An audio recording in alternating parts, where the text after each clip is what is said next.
Tervist!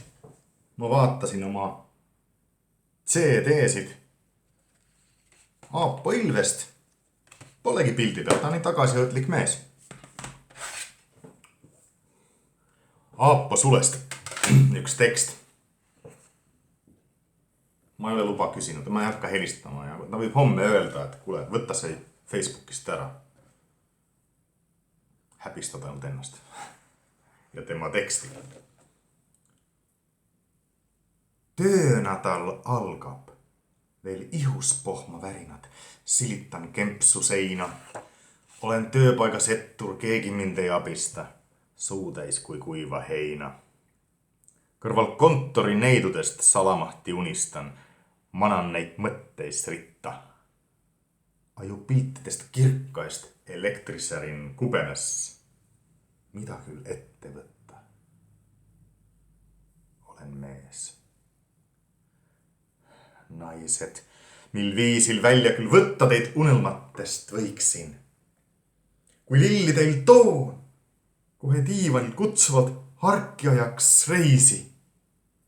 Ja seda ma ei kraabaks mu selga, sa siis oma punalakis küüntega.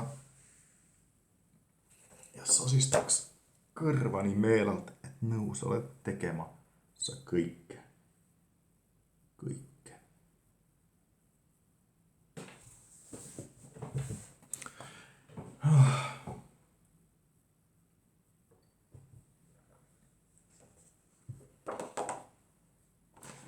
Unistused ja tegelikkus.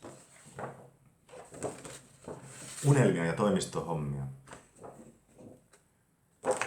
Ei olegi eesti keeles.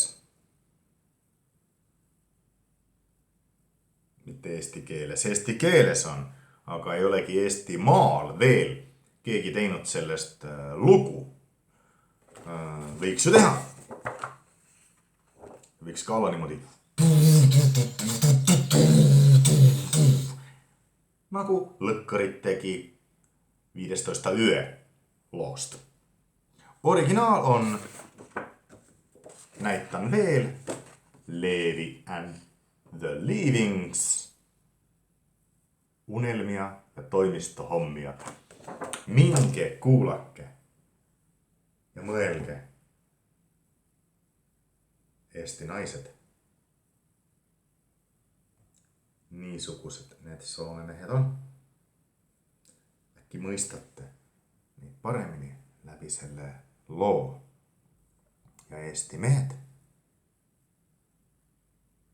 on meil midagi ühist. Muidugi on. Samasugused jobud kõik. Ugrid. Kuigi tegelikult mitte. Võib-olla ma olen nii härrastmees, et ma naistest midagi ei räägi, aga Eesti mehed ja Soome mehed on küll teistmoodi. Muidugi. Vähemalt mulle meeldib mõelda, et me oleme ikka need päris metslased.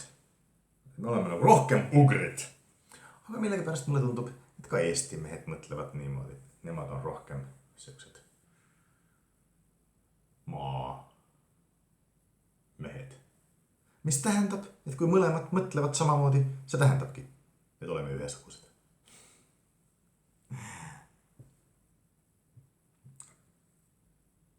No oleks tore, kui keegi teeks sellest loo väljakutse, kes jõuab enne.